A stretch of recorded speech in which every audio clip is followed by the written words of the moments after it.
Is the example of Ibn Sina, Abu Sina, and the other is the example of Abu Hamid al-Ghazzali.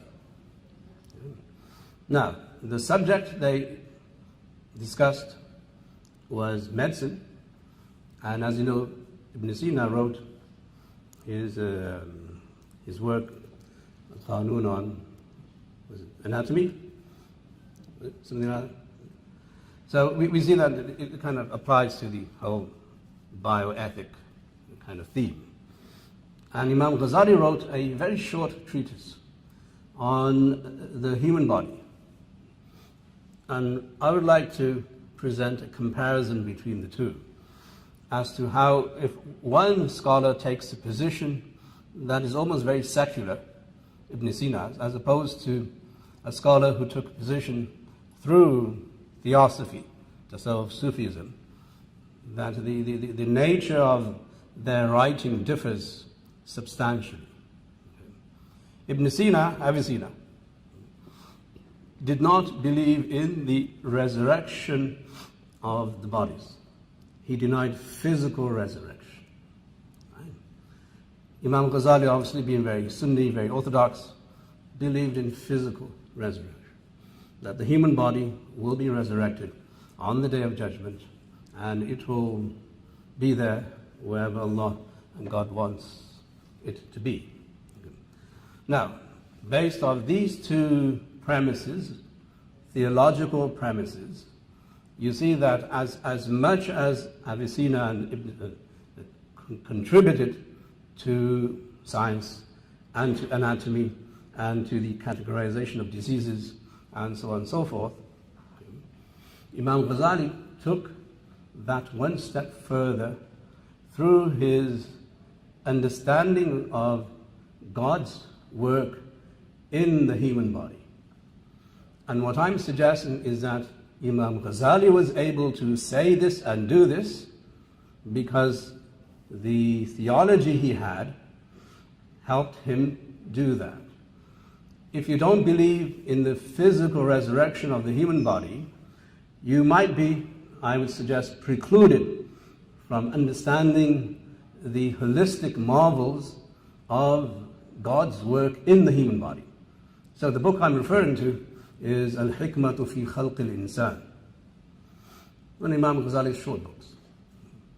The wisdom in the creation of man. In this book, which, by the way, we have translated at al-Qāsim, it's under publication, hopefully, inshallah, will be out soon.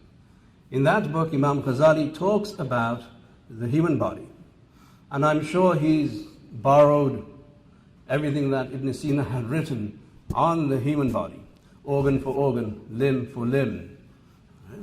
But the way he presents it to the reader is that you must engage in understanding the human body through the lens of love for your Creator. Through the lens of love for your Creator. That when you apply science outside of theosophy, then you could become an Ibn Sina. But if you apply now God's love and the way God Almighty has structured every limb and organ of the human body through what Imam Ghazali calls the hikmah, okay, the wisdom, the divine wisdom, then I'm sure if you knew how to read Arabic, and hopefully the translation will do justice, you will be moved to tears the way he presents the uniqueness of every limb and organ of the human body. So he says that, for instance, look at how God Almighty has differentiated between the hair of the eyebrow and the hair of the head, on the head, and the hair that's on the chin and so on, and different types of hair that are there on the body, and see who is the master and the creator behind this differentiation. And when you read that, I would hope that as a scientist, you would draw closer to God, which is the purpose of knowledge in Islam.